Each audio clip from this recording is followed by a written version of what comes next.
de Jesus acaba sendo a busca do próprio eu, porque ninguém que encontre Jesus continua sendo o mesmo. Orlando Costas disse que ele é o alguém que se transformou em ninguém, para transformar em alguém o ninguém que eu era. É esse Jesus que a gente está aqui essa manhã. É esse Jesus que eu quero te apresentar aqui. Eu quero que você se apaixone por um Jesus que tem rosto humano, jeito humano, cara humana. Ele deu uma cara para a gente ver. Irmãos, eu sou apaixonado. Eu vou confessar, eu sou apaixonado por esse retrato que eu vou mostrar para vocês. Eu fiz questão de anotar um monte de coisa, porque eu sou literalmente fascinado por esse Jesus bíblico, esse Jesus humano. Eu me lembro que uma vez no Rio de Janeiro eu ministrei uma mensagem parecida com isso aqui sobre o Jesus humano. No final o pastor falou para mim: rapaz, do jeito que você falou aí, só Jesus presta. Eu falei: exatamente. O senhor conseguiu entender exatamente quem ele é. Ele é exatamente isso. Ele esfrega na cara da gente que a gente não consegue ser humano como ele. Graça e paz, Cidade Maf. Que prazer estar com vocês mais uma vez. Quero louvar a Deus por essa oportunidade tão grandiosa que nós temos de estar aqui na manhã desse dia, agradecendo a Deus pela vida, pela oportunidade de ministrar a sua palavra, de pensar a sua palavra e de estarmos juntos nessa casa que eu aprendi a amar, que tem me recebido a minha família de modo tão abençoador. Eu quero deixar aqui também a minha gratidão ao pastor Adson, à pastora Alba e todos os pastores dessa igreja. Meu abraço especial também aqui aos alunos do ITEPA, se tiver alguém por aí. Que bom, é uma bênção estar com vocês. E eu quero louvar a Deus por esse dia. Eu já gosto dessa igreja, mas quando eu vi que nessa igreja tem um gato, literalmente, que congrega aqui com coisa para comer e beber e uma casinha aqui embaixo, eu fiquei feliz. Que bênção, é gata? É a irmã Maria, olha que bênção. É uma benção, né? É tremendo. Toda igreja que se preza deveria ter essa abertura para a criação, né? Dava para fazer uma teologia em cima disso, mas deixa para lá. Por gentileza, abra a sua Bíblia no Evangelho segundo escreveu João, capítulo 15, e o versículo 5. João, capítulo 15, verso 5, eu quero refletir com vocês essa manhã. Eu coloquei um tema, somente Cristo, e entre parênteses, porque sem Ele não dá. Amém? Como seria bom se a gente como igreja desenvolvesse isso como verdade fundamental da nossa vida. Sem Jesus não dá. Quando a gente diz somente Cristo, não é no sentido de pequeno, é no sentido de tudo. Fora dele não há nada. Fora dele não há salvação, fora dele não há igreja, fora dele não há adoração. Tudo, absolutamente tudo que a gente está fazendo aqui hoje e que a gente faz a vida inteira é por causa de Jesus. Tudo é Ele, tudo por Ele, tudo para Ele. Amém, irmãos? João capítulo 15 e o versículo 5 é um discurso de Jesus e ele diz assim, ó: eu sou a videira, vós sois os ramos, quem permanece em mim e eu nele, esse dá muito fruto, porque sem mim, nessa tradução aí, ó, vocês não podem fazer nada. Amém? Mas a gente tenta, não tenta? A gente tenta ser igreja sem Jesus. Os discípulos tentaram, viram Jesus dormindo no barco e tentaram dar um jeito numa tempestade sem chamar Jesus. Foram fazer por último o que deveriam ter feito primeiro, acordar Jesus. A gente ainda faz isso, a gente ainda vive uma experiência religiosa que tem uma certa tentação em querer ser mais do que Jesus. Aliás, a reforma protestante, um dos seus solas, 5 solas, é o solus Christus. E esse exatamente com esse sentido, de que por mais que tenhamos os aparatos da religião, por mais que tenhamos todas as perfumarias do movimento evangélico e gospel e religioso, tudo isso sem Jesus não dá absolutamente nada e não salva ninguém. Só que esta manhã, e permitindo Deus hoje à noite, a gente está no mês da celebração da reforma, mas eu não quero ficar preso aos retratos dogmáticos ou excessivamente teológicos de Jesus. Enquanto eu estava orando para o que ministrar aqui, Deus colocou fortemente no meu coração a falar com os irmãos hoje sobre o rosto humano da glória. É isso que eu quero focar aqui hoje. Esse Jesus, eu quero olhar para o Jesus que a Bíblia apresenta, muito mais nosso do que o Deus da religião. Se você conseguir entender o que eu tenho a falar aqui, você vai sair daqui profundamente apaixonado pelo Jesus do Novo Testamento, que é o segredo mais bem guardado das igrejas. O Jesus do Novo Testamento é bem diferente do Jesus da experiência religiosa atual. Aliás, eu estava lendo esses dias, Chesterton chegou a dizer assim, estranhamente, nós como igreja temos a tentação de aparar as garras do leão de Judá e transformá-lo no bichinho de pelúcia das igrejas, não é mais fácil de lidar. O Jesus da igreja, ele é diferente do Jesus do Novo Testamento, e eu quero mostrar para vocês. Alguém disse que a Bíblia nada mais é do que o retrato feito por Deus de Jesus com as cores do Espírito Santo. Traduzindo para hoje, Jesus é a selfie de Deus, e é para esse rosto que a gente vai olhar aqui essa manhã, amém?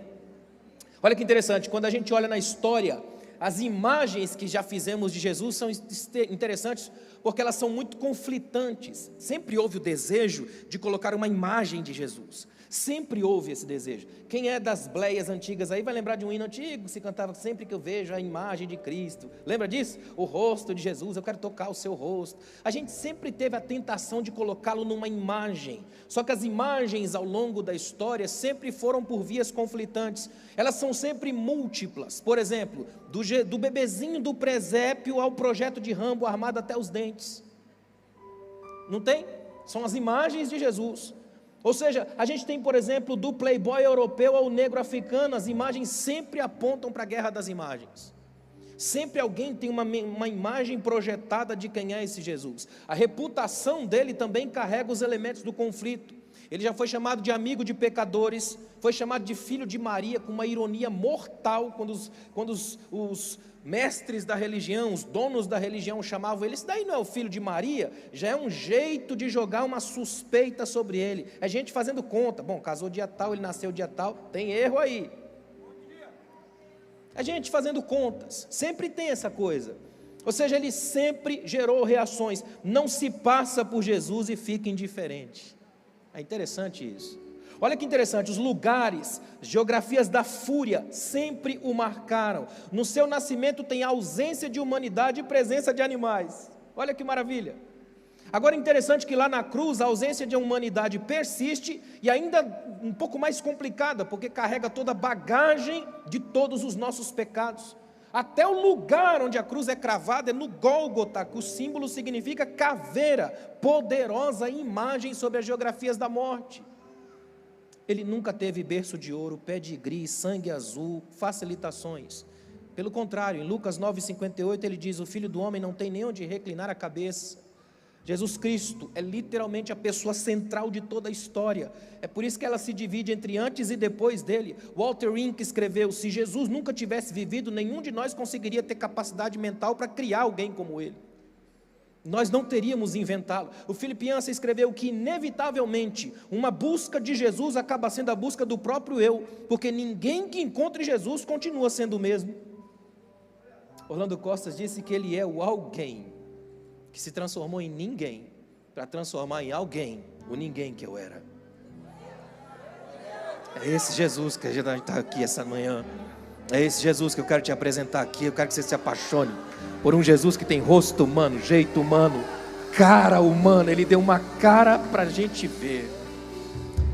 Irmãos, eu sou apaixonado, eu vou confessar, eu sou apaixonado por esse retrato que eu vou mostrar para vocês. Eu fiz questão de anotar um monte de coisa, porque eu sou literalmente fascinado por esse Jesus bíblico, esse Jesus humano.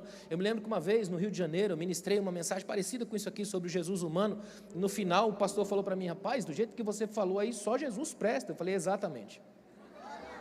O senhor conseguiu entender exatamente quem ele é.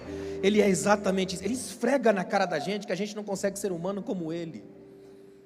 Por incrível que pareça, se você conseguir entender o que Deus vai falar aqui, olha que interessante, aí você vai notar e abraçar como verdade teológica fundamental a frase que ele mesmo colocou, sem mim, vocês não podem fazer absolutamente nada, não dá para viver sem ele, não dá para adorar sem ele. Quer ver só, se a gente fizer uma adoração sem Jesus, ela consegue ser ritualística, ela consegue ser esotérica, mística, provoca arrepio, até impacto, mas não mudança.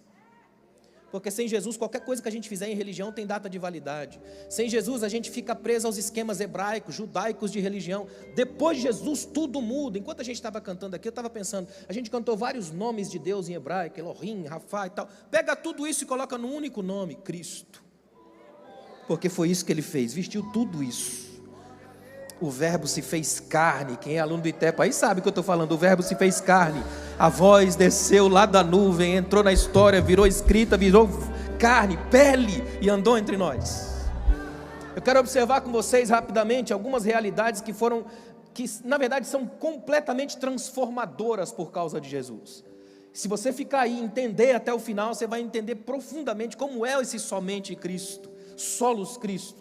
Não dá para a gente ter uma religião formatada sem Jesus. O axioma fundamental da reforma precisa estar em voga hoje. Igreja reformada sempre se reformando, e a parte que faz ela ser reformada e sempre se reformando é olhar para Cristo, autor e consumador da nossa fé. Então eu quero mostrar algumas coisas a vocês. A primeira, Jesus entra na história trazendo mudanças. Guarde uma coisa no seu coração: uma fé cristã que se acomoda, não muda nunca, não pode ser de Jesus. A de Jesus é uma constante transformação. Ele entrou no mundo trazendo mudanças. Aperte os cintos que eu vou viajar aqui, ó. Ele entra no mundo pela via do conflito. Você já começa sabendo que a figura que apresenta ele ao mundo é uma moça noiva, virgem e grávida. Já é conflito até não querer mais. Quando eu começar a apresentar os parentes de Jesus para você, provavelmente você vai lembrar de sua mãe. Diga com quem andas, direi quem és. Andar com esse Galileu é complicado. Ele vai por umas vias que a gente não anda. Virgem, noiva e grávida. Ameaça e suspeita. É o elemento absurdo e grotesco da graça. É vergonha no milagre. Mais do que isso, o Filipenses escreveu assim, ó, ele chama isso de escândalo bendito. Parece que Deus preparou as circunstâncias mais humilhantes possíveis para a chegada do seu filho. É como se ele quisesse evitar qualquer acusação de favoritismo. Ele está dizendo: esse menino vai ao mundo e vai entrar pela porta mais apertada. Ele vai descer pela escala da dor. Ele não vai ser aplaudido por todo mundo. Ele não vai montar o seu trono no meio de Roma. Ele vai entrar na Galiléia de pobre. Vai andar com gente ruim, gente pequena, gente que ninguém gosta. Ele vai ser o Deus para botar a cara da graça no mundo da não graça. Jesus mostrou para a gente uma outra relação com a glória. Olha que interessante. Outra relação com a glória. Irmãos, parêntese, para quem é aluno e pregador aqui. Por isso que sempre que eu vou numa igreja, eu gosto de chegar cedo. Porque todos os indicativos do culto dizem que a mensagem que Deus me deu era para hoje. A glória e tudo mais. Só que a gente vai por um outro caminho aqui, ó. É importante demais mostrar como que Jesus tem uma nova relação com a glória. Quer ver? Antes de Jesus, são raros os casos de escritores pagãos que usassem a palavra humildade como um elogio. Um Deus humilde era mais uma ofensa do que uma virtude. Só que aí vem Jesus e grita para todo mundo: ó, sabe Deus? Sei, desceu. Ele desce. Em Jesus, Deus é humilde. Em Jesus, Deus para de pregar para segurar a criança no colo. Em Jesus, Deus abraça, Deus chega, conversa, come, propõe mesa.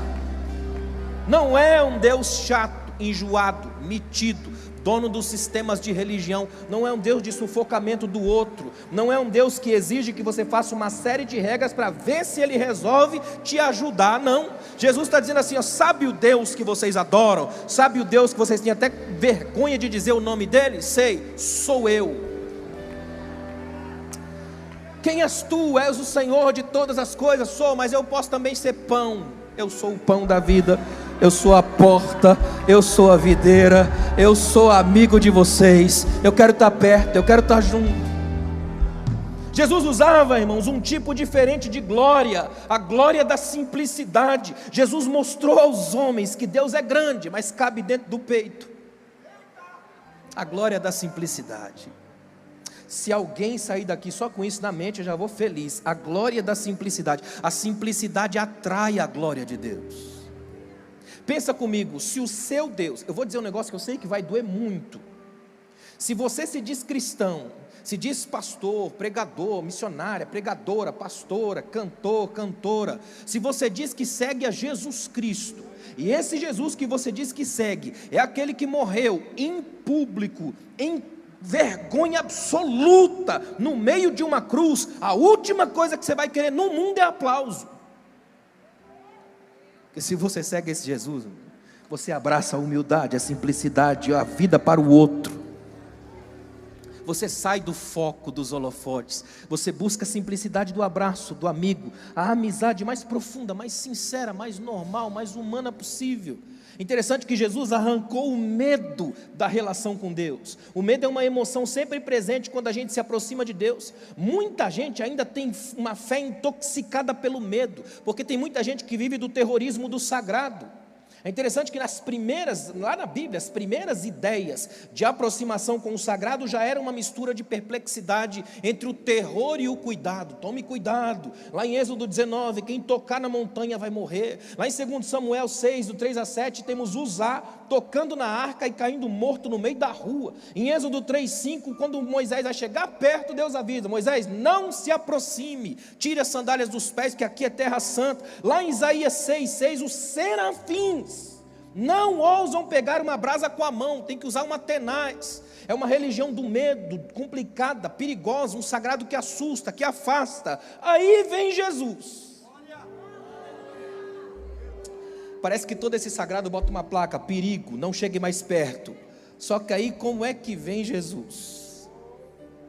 Vem num bebê que não causa medo em ninguém, que todo mundo pega no colo, que todo mundo sai pela vida. É um Deus que arranca o medo da relação e diz: pode se aproximar, chega perto, vem comigo, eu abraço, eu toco, eu curo, eu aproximo, eu quero chegar perto de você.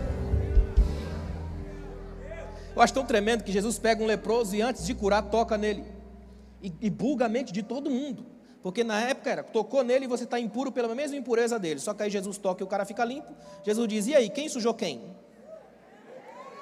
É Jesus dizendo: a partir de mim você não olha para o outro como ameaça ou sujeira. Ninguém vai sujar você, porque você também está sujo. É isso que Jesus está dizendo. Não é que você é limpo e o outro vai te sujar, é que todo mundo está sujo, até que a minha água da graça lave todo mundo. E se ela lavar, vai sair todo mundo limpo, todo mundo pleno, todo mundo puro, todo mundo novo. Jesus entrou na história trazendo mudanças. Ele muda a nossa relação com a glória, Ele muda a nossa relação com a simplicidade. Segundo, olha que interessante, Jesus muda o nosso jeito de viver. Isso aqui é tão tremendo, ó. Só Ele, entre todas as pessoas da história da humanidade, teve o privilégio de escolher o próprio nome, o lugar do nascimento e o momento de nascer. Aí o que Ele faz? Ele escolhe um nome absurdamente comum aos judeus da época, uma família pobre e um lugar bem simples no meio de um império pagão. Ele poderia ter um nome, ele poderia se chamar Davi, cara, o nome que os judeus amavam. Ele poderia escolher: já que eu vou nascer, eu vou me chamar Davi, eu vou nascer com 1,90 m, bombado, poderoso, eu vou chegar no mundo, vou morar lá em Roma, quando todo mundo olhar para César, não vai nem pensar que eu vou chegar detonando. Não. Yeshua, Jesus. Na época de Jesus havia um desejo entre os judeus de trazerem nomes antigos à tona, sabe, para fortalecer a identidade judaica, tanto que ele é filho de um indivíduo chamado José e uma moça chamada Maria. Aí ele entra com o nome de Jesus. A coisa lembra Josué, salvação, normalidade. O nome dele evoca memórias, histórias de seu povo. É um Deus que tem identidade. Aí vai morar onde? Nazaré, Galileia, terra de pobre. Tem uns caras até que dizem que Jesus tinha casa na praia. Eu não consigo lembrar por quê. A linhagem dele, a genealogia dele assusta pesquisadores no mundo inteiro até hoje. Se você quiser pirar, leia Mateus capítulo 1, do 1 em diante, vai lendo e pesquisando cada nome. Ali mexe nos maiores escândalos, revela esqueletos guardados no armário do Salvador, tem caos para todo lado. Mateus capítulo 1 é a página policial da Bíblia, se torcer pinga sangue. Só tem gente complicada, os piores parentes da vida. Se você acha que essas lava-jato aí são escandalosas, olha lá em Mateus os parentes de Jesus que mexeram com o poder. Só tem gente complicada. Interessante, eu estava até anotando aqui, ó, a linhagem do Messias tem a presença furiosa de algumas mulheres. Só para citar algumas, tem irmã Raabe, a prostituta, tem Tamar, que se veste de prostituta e engravida do sogro, tem Batseba, mulher do maior escândalo da mídia de todos os tempos na antiguidade, prostituição, angústia, adultério, morte, tudo na ficha de Jesus. E você achando que algumas pessoas não podem vir para cá porque é pecadora. Como, irmão? Não senta perto daquele irmão não, que ele tem um passado sujo. Olha, não converse com aquela irmã não, que aquela irmã vem de um passado terrível, vem da prostituição, irmã Tamar também.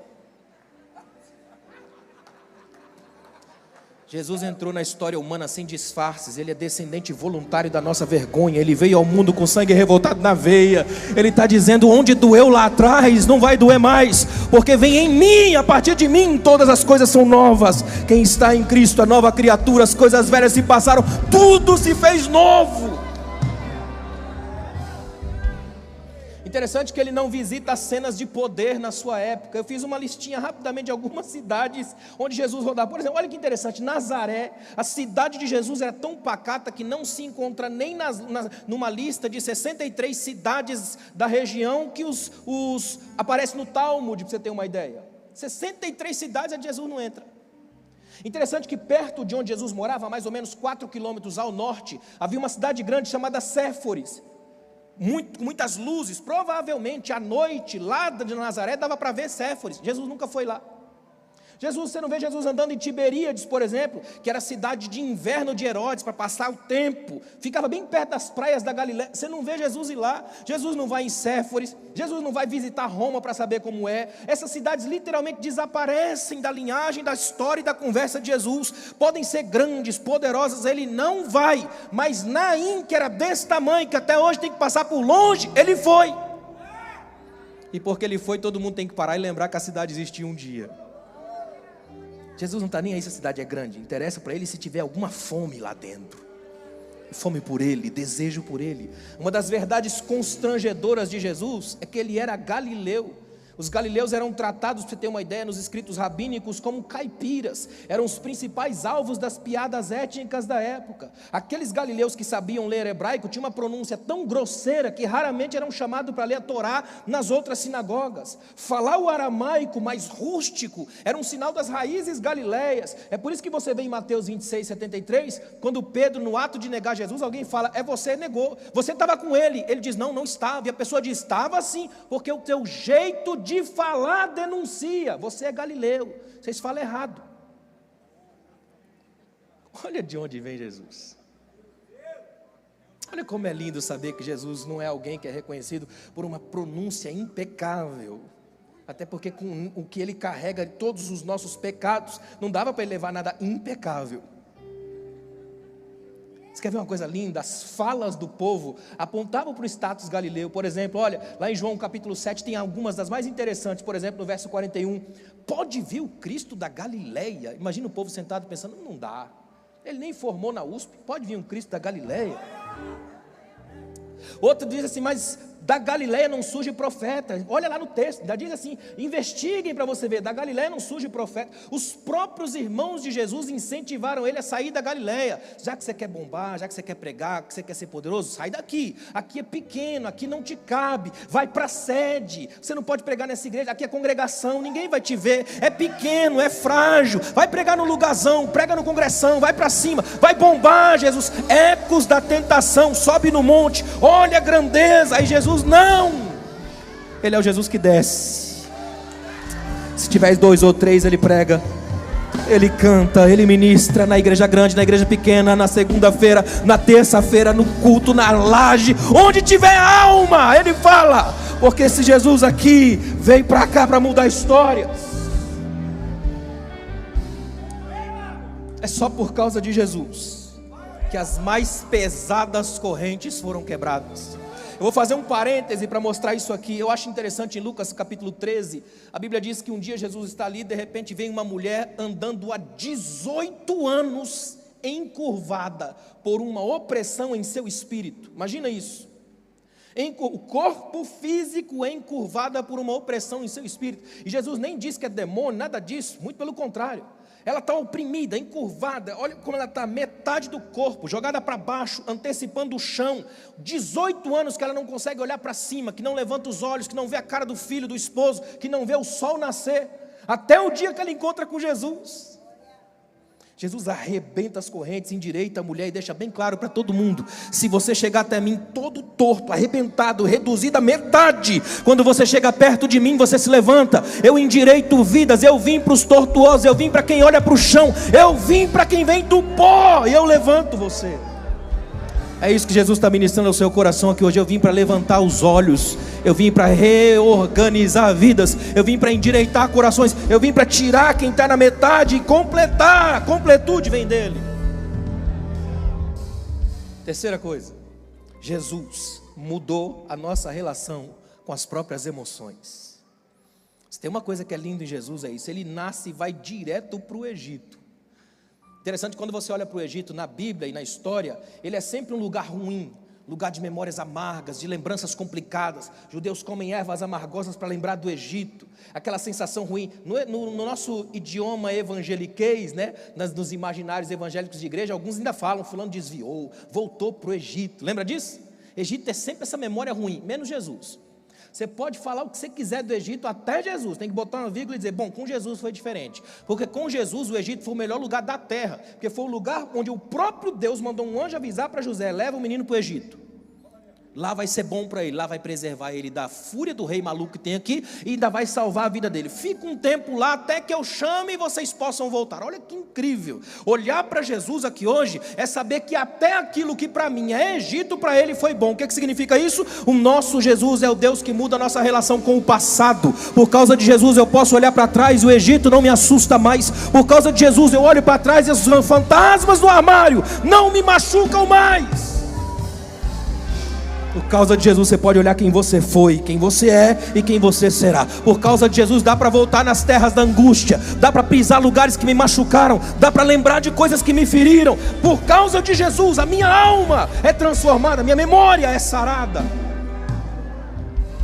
É impossível criar um sistema teológico de salvação sem passar por memórias. E quando a gente faz isso com Jesus é mais tremendo ainda. Até a língua falada por Jesus trazia lembranças dolorosas. Ele falava aramaico, língua herdada do cativeiro babilônico, língua de escravo. Era uma língua no sentido comercial, intimamente relacionada com o árabe, um lembrete agudo da sujeição dos judeus aos estrangeiros. Até a língua que ele fala tem memórias históricas de dor, de sacrifício. Língua de escravo, é bom demais saber disso. Interessante que apesar de tudo isso que eu falei para você até aqui, de um Jesus que fala a língua de escravo, de um Jesus que lida com gente complicada, de um Jesus que só tem perto dele gente difícil, que os parentes são os piores possíveis, a genealogia é feia, esse Jesus, a nota dominante da vida dele não é a tristeza, é a alegria. Rufus Mosley, um professor lá na Alemanha, alguém perguntou para ele no meio da aula: professor, Jesus alguma vez sorriu? Ele disse: a Bíblia não mostra ele sorrindo, mas eu sei de uma coisa, depois que ele entrou em mim, quem não para de sorrir sou eu. Porque o que ele faz em mim é mudar a perspectiva. Ele muda, transforma a minha história. Eu olho para o que é ruim, mas com uma lógica diferente. Eu olho para a dor, mas pela lente da graça. Muda tudo. Olha que incrível, Jesus era alegre. O primeiro milagre que ele opera é justamente na festa de casamento, que não tinha nada a ver com a falta de cálculo das pessoas. Lembra disso? A mãe dele chega e fala assim: olha, eles não têm mais vinho. Ele fala: e o que eu tenho a ver com isso? Ela simplesmente sai de perto e avisa o pessoal: ó, façam tudo o que ele mandar vocês fazerem. É incrível isso. As mães, as esposas, elas têm esse poder sobre nós. Elas mostram para a gente aquilo que não tem nada a ver com a gente, falam para a gente sobre as impossibilidades, e por causa delas a gente faz o impossível. Jesus faz a mesma coisa. Ele está nesse lugar e ele muda histórias, ele muda o casamento, ele faz uma festa. Irmãos, eu vou dizer uma coisa que eu tenho que dizer, olha que tremendo. Eu sou fascinado por esse Jesus por causa disso. Você como cristão, eu como cristão, nós não podemos nos tornar gente que estraga as festas dos outros.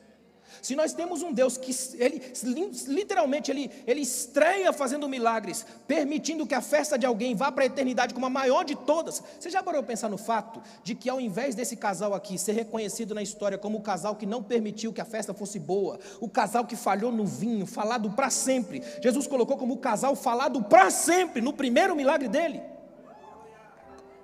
Agora, como é que pode o cristão ser o chato das festas?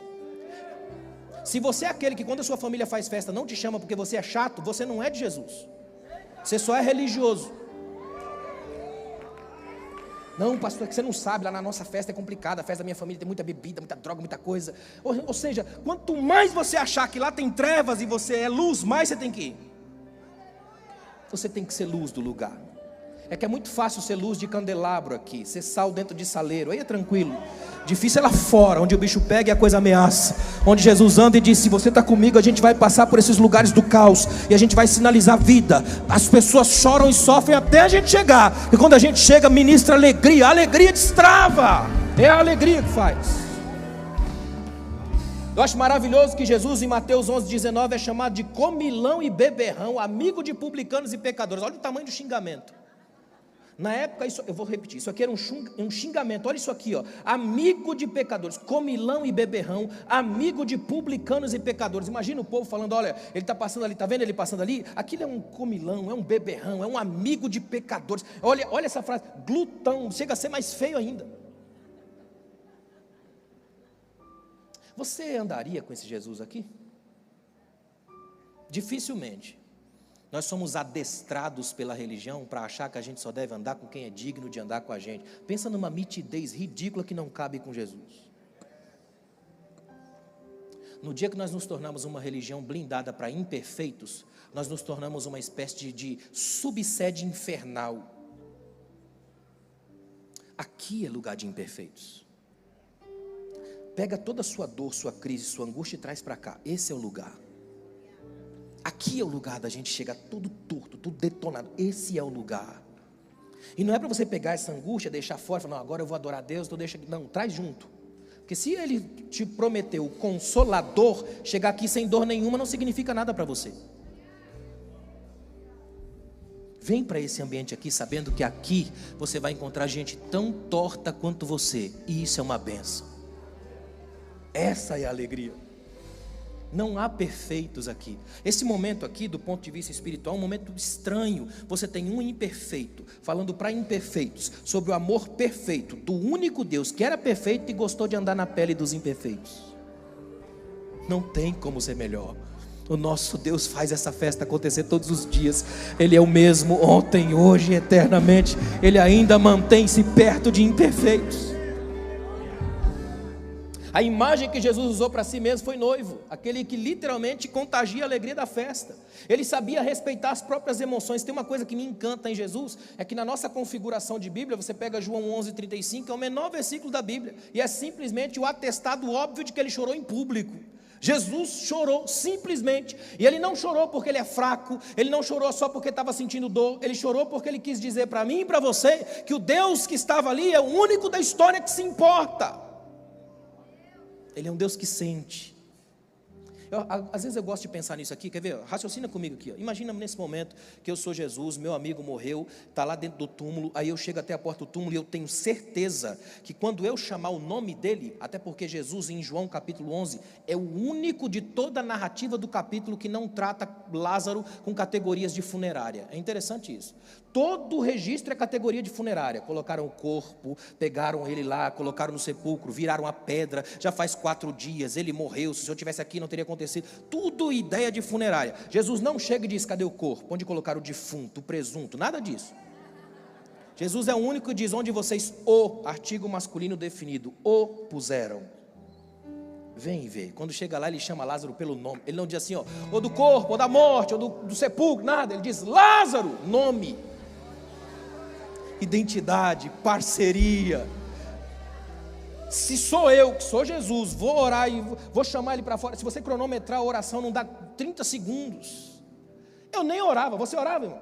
Eu nem chorava, mais ainda. Eu ia chegar só a falar assim: gente, é o seguinte, relaxa, calma aí, vou chamar ele, daqui a pouco vocês vão ver. Só, se fosse hoje, a gente com a síndrome Steven Spielbergiana da igreja, a gente ia fazer um espetáculo. Segura aí, se preparem, vocês vão ver o que vai acontecer agora. Raios e trovões que eu evocar aqui agora, vocês vão ver em pouco tempo. A gente ia fazer meia hora de encebação teológica. Mas Jesus não. Ele é o Deus que sente antes de fazer. Então quando ele chega, ele olha para o túmulo e diz: meu amigo está lá. Tenta imaginar Jesus dizendo: ah, então é assim que acontece quando a morte leva alguém. Dói. Aí ele chora, ele sente. E bota uma frase na boca de Paulo: os que choram com os que choram é que se alegram com os que se alegram. Jesus não é alguém tripudiando porque tem poderes divinos. Ele não é um cara chato, mágico, que diz: bom, eu tenho poder, vocês não, vou mostrar para vocês como é que faz. Enxuguem as lágrimas que eu cheguei. Não. Ele só vai dizer assim: alguém tem um lenço para me emprestar? Cheguei de viagem agora. Aí depois que ele chora, ele fala: meu pai, eu sei que o senhor sempre me ouve, mas por causa deles, me ajuda aqui mais uma vez. Lázaro, e faz uma coisa que nunca mais se repetiu na história, até hoje.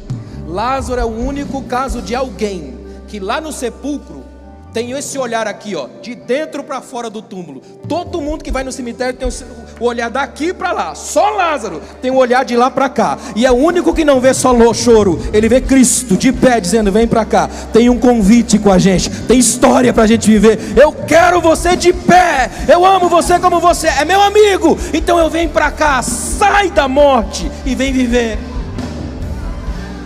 Se você está aqui hoje por amizade com Jesus, é isso que Ele ainda faz nas mortes que te admiram e te alcançam no dia a dia. Tem mortes que olham com admiração, alcançam, aí Jesus vem e arranca a gente.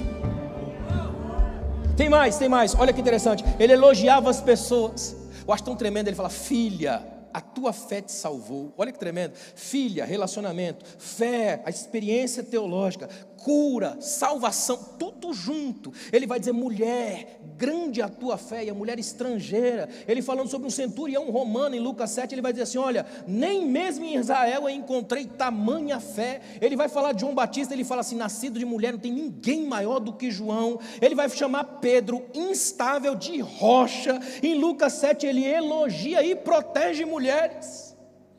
Ele olha para as mulheres e fala: das grávidas naquele dia. O único caso de alguém que se preocupa com mulher grávida. Imagina se esse Jesus não é humano o suficiente, poderoso o suficiente para chegar perto de você e entender o que você nem consegue falar, só chora. É por isso que esse ambiente aqui é o único ambiente onde as lágrimas que a gente chora nem são lá lágrimas, são rios de Deus correndo da alma. Jesus falou: olha, quem tem sede vem a mim e beba, e quem crê em mim, como dizem as escrituras, do seu interior fluirão rios de águas vivas. Ou seja, o crente nem chora, ele só deixa vazar o rio vai vazando de dentro, até que cai por aqui, ó, para dizer para todo mundo: o que eu estou fazendo, Senhor, não é um choro de desespero, porque eu sei que o Senhor tirou o desespero da minha história. O meu choro é de celebração, porque na hora que o Senhor chegar, nem a morte é capaz de segurar mais. O teólogo alemão Dietrich Bonhoeffer diz uma coisa maravilhosa. Ele diz: Jesus nada mais é do que os homens dos outros. Ele existiu para os outros. Jesus, olha que interessante, Jesus parava no caminho sempre que alguém solicitava, no meio de um compromisso. Uma mulher com hemorragia, um mendigo cego gritando. Ou seja, para Jesus a agenda não era tão importante quanto pessoas. Dois dos maiores milagres, a ressurreição de Lázaro e a filha de Jairo, só aconteceram porque ele chegou tarde demais e a pessoa doente morreu. É um Deus que simplesmente para no meio do caminho e diz: quer saber? O que você precisa? Depois ele chega. Você está preparado para um Jesus que não respeita as tuas agendas? Que simplesmente é Senhor da cronologia própria e não a nossa? Que para ele 2 horas de culto, 1 hora de culto não querem dizer absolutamente nada. Isso funciona para a gente, não para ele. Você está preparado para saber que quando a gente falar amém aqui essa manhã, você vai para casa e o culto literalmente continua porque ele gosta de andar com a gente? Você já parou para pensar que Jesus é o único Deus da história que aparece andando a pé com 2 discípulos em crise, 11 quilômetros, e quando ele chega na casa deles não dá tempo de comer, ele aparece lá em cima de novo? Olha que tremendo. Ele é um Deus capaz de gostar de andar a pé. Vai explicar isso. 2 dos importantes milagres ele faz assim. A fala angustiada de Maria: se tivesses aqui, Marta, se tivesses aqui, o meu irmão não teria morrido. Ainda são frases que a gente fala para Jesus. Se o Senhor tivesse chegado na hora que eu falei, Senhor, se eu tivesse ido para outro lugar, se eu não congregasse aqui, se eu tivesse em algum outro lugar. Aí vem Jesus e sussurra assim, ó: não é o seu se, é o meu jeito de falar. Chamar Jesus de Senhor aqui dentro é fácil, viver a experiência da soberania é outra história, é muito mais difícil. Jesus viveu pela graça e para a graça. O grande sermão que Jesus pregou, o Sermão do Monte, é um elogio da graça. O Philip Yancey, um autor americano, escreve assim, ó, a expressão bem-aventurados tranquilamente poderia ser traduzida como felizes os infelizes. Imagina, felizes os infelizes. Ele sabe que na busca da paz, geralmente o que sobra para a gente é destroços. A gente é assim. Quando a Jaque leu aqui a palavra da oferta falando sobre Davi, eu acho tão tremendo. Olha que coisa maravilhosa que é isso, Jaque, olha que lindo. Imagina só isso aqui, ó. O grande anseio do coração de Davi é paz. Até porque ele vive na guerra, a vida inteira na guerra. Ele aparece para Israel já detonando o maior dos inimigos, que é Golias. A vida inteira na base da pancada, do sangue, da morte. Tudo que ele quer é paz. Tanto que quando nasce o filho mais bonito dele, ele olha para o menino e diz: o nome dele vai ser Absalão, pai da paz. Deu errado. O tempo passa, ele pega um outro menininho e diz: esse aqui vai dar Shelomo, Salomão, pacificador. Também deu errado. O que Davi não sabia é que o outro filho dele, aquele que é filho de Davi, que não tem dinheiro, não tem riqueza, não tem poder, que não veio para andar nos palácios, mas que veio para andar para baixo, esse seria príncipe da paz, e esse corrigiria toda a história de Davi. E hoje, quando você olha filho de Davi, é a ele que você clama, é essa paz que desce, é essa paz que preenche, príncipe da paz. Por isso que ele é o mesmo ontem, hoje e eternamente. Eu acho tão tremendo o fato de Jesus ter transformado água em vinho, mas não pedras em pães. É lindo isso. Porque como príncipe da paz, ele não quebra a natureza divina. É interessante isso. Ele não chega ministrando aquilo que não existe, criando coisas que não existem. O que ele faz é a mesma coisa que o Pai já faz. Transformar pedras em pães é mudar a natureza das coisas. Ele não faz isso. Mas água em vinho não. O que Deus fez? Colocou na semente da videira, que cai lá no meio das pedras, a habilidade de procurar a água e nas químicas do sol se transformar em uva. O que Deus fez foi acelerar o processo para não estragar a festa de ninguém. Ele fez o que o Pai já faz, nunca aquilo que não é natural de Deus. A igreja é o ambiente onde a misericórdia de Deus se manifesta na nossa natureza. A gente está aqui para ser tocado por essa graça. A gente está aqui porque chora, então tem lenço. A gente está aqui porque sofre, então tem cura. Você está aqui porque tem crise, então tem paz. A natureza das coisas se casa. Por causa de Jesus, a nossa relação com a dor nunca mais vai ser a mesma. O que eu vou te falar daqui para o final é tremendo demais. Elton Trueblood escreveu o seguinte, olha que tremendo. Ele diz que de todos os grandes símbolos que Jesus usou, todos carregam marcas da dor. Mesmo quando ele diz: o meu jugo é suave, o meu fardo é leve, ainda são jugo e ainda são fardos. São imagens da dor. Ele carrega a toalha do escravo, ele carrega a cruz, o cálice. Não há mensagem de Jesus que não seja atravessada pela dor, mas por uma razão muito simples. Jesus está chegando aqui no mundo, tomara que você entenda isso aqui, ó. Jesus chega no mundo e diz assim, ó: tudo quanto é dor que tiver por aqui, qualquer uma, seja a dor mais simples, aquela da unha encravada, a dor mais profunda, aquela da depressão, eu vou pegar tudo e vou canalizar tudo em mim, de tal modo que o meu Pai vai olhar para mim na cruz e vai ter que virar o rosto. Eu vou ter que gritar: Deus meu, fazendo o eco do Salmo. Ele não está dizendo que Deus o abandonou. O que ele está dizendo é que todo mundo que se sentia abandonado na terra ainda tem um Deus a quem clamar. Meu Deus, meu Deus. O mais incrível de tudo é que ele vai trazer toda essa dor canalizada para si. Olha que coisa tremenda que eu vou te dizer aqui, ó. Até Jesus a dor se agiganta como senhora de todos os horrores. Até Jesus a dor é como se desestabilizasse o nosso mundo. A dor até Jesus machuca, detona, arrebenta, estraçalha a gente. Mas depois de Jesus, quando ela aparecer de novo na Bíblia, ela aparece redimida, dominada e com data de validade. Ele enxugará dos nossos olhos toda lágrima. Não haverá mais morte, nem pranto, nem ranger de dentes, nem dor, nem crise, nem fúria, nada disso, porque tudo já passou. Depois dele, a data de validade aparece na dor. Agora, você quer glorificar Jesus de verdade? Imagina isso aqui, ó. Imagina que agora, nesse momento, a gente está aqui, está ministrando essa coisa toda. De repente a gente fica sabendo amanhã de manhã que alguém que a gente conhece aqui faleceu. Não dá uma coisa ruim na gente? Fala a verdade, a gente não sente um negócio ruim, principalmente aqui na região das entranhas. Não dá uma coisa ruim? A gente fala: meu Deus, o cara estava lá ontem no culto, meu pai, o que é isso? Aí vem aquele monte de frase feita, que é nosso jeito verbal de lidar com aquilo que é subjetivo demais. Aí a gente começa: para morrer basta estar vivo. O Senhor levou, ninguém quer ir. É uma frase linda: o Senhor levou, né? A gente começa a usar um monte de frase: chegou a hora dele, aquela coisa toda. Por quê? Porque quando a morte chega no mundo, fala a verdade, não era para a gente já estar acostumado com a morte? A gente acostuma com tudo, menos com a morte. Já pensou se a morte ligasse para você durante a semana e falasse: essa semana eu vou passar aí, pegar uma tia tua? Como é que seria? Simplesmente ela aparece, e quando ela aparece, o que ela faz? Ela causa em nós essa sensação ruim, é ou não é? Você está entendendo? A morte não causa essa sensação na gente, porque ela vem com uma palavra: irreversível.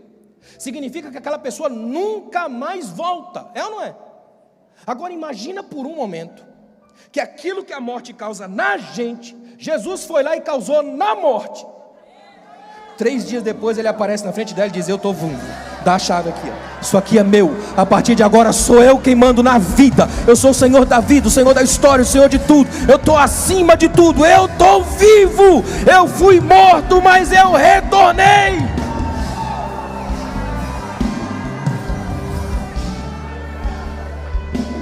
Não dá para ficar sem Jesus. Não dá para ficar sem Jesus. Não dá para ficar sem Jesus. Não dá. Simplesmente não dá.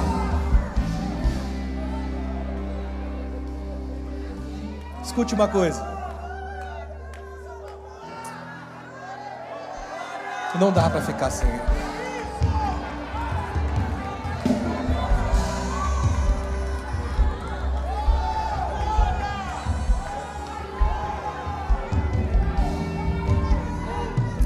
Sabe o que é lindo?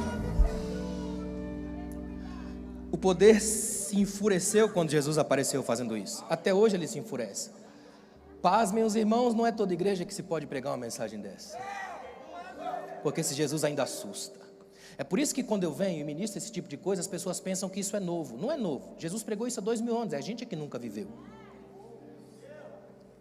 Sabe o que é interessante? Eu vou dizer um negócio para vocês que eu sei que vai explodir seu coração aqui. Que é como o meu está se sentindo aqui. Olha que coisa tremenda. Mataram Jesus porque viram que ele não cabia na religião. Só que aí foram descobrir que ele também não cabia no túmulo. Ele não cabe em lugar nenhum que a gente prende ele. Ele é livre. Ele é o Senhor da história, Ele é o Senhor da vida. Ele está livre, Ele está livre. Nenhuma religião prende Jesus. Nenhum sistema teológico prende Jesus. Nenhum momento de igreja prende Jesus. Nenhum teólogo prende Jesus. Igreja nenhuma prende Jesus. Ele é livre. Ele é Senhor. Fica de pé, por favor.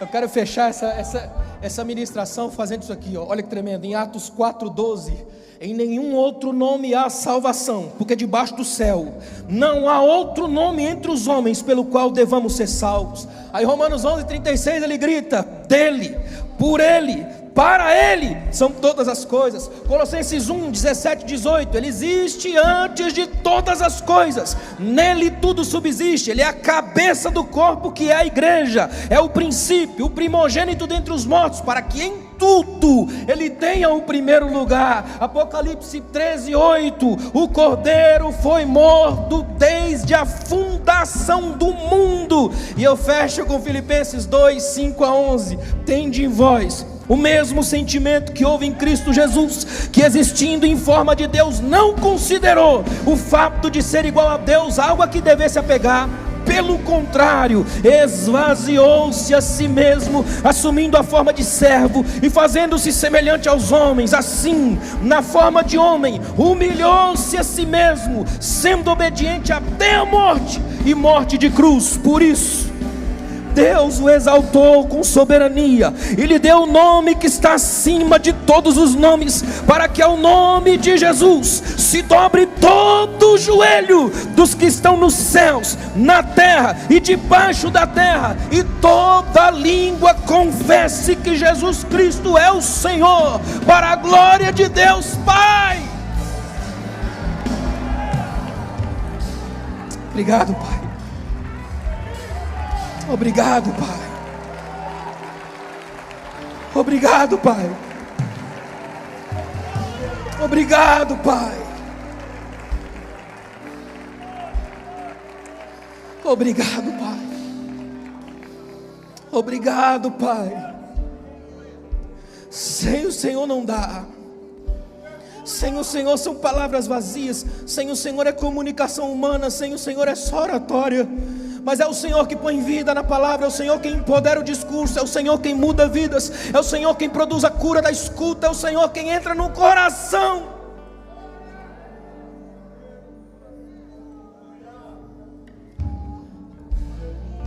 Abrace-nos aqui essa manhã, Pai. Abrace-nos essa manhã, Deus. Abraça a tua filha que sofre, teu filho que está aqui só os cacos. Essa casa é tua, Senhor. Essa igreja é tua. Se há alguém que pode gritar aqui hoje, somos nós. Somente Cristo, somente Cristo, somente Cristo, e nada mais, e ninguém mais, e sistema nenhum mais, só Cristo. Porque se pegarmos só Cristo, pregamos tudo. Se cantarmos só Cristo, cantamos tudo. Se orarmos só a Cristo, oramos tudo. Porque em Ti tem tudo, Pai. Obrigado, Pai, Filho, Espírito Santo, pela oportunidade de essa manhã glorificar o Teu nome e nos enquadrarmos nesse texto, ao nome de Jesus Cristo.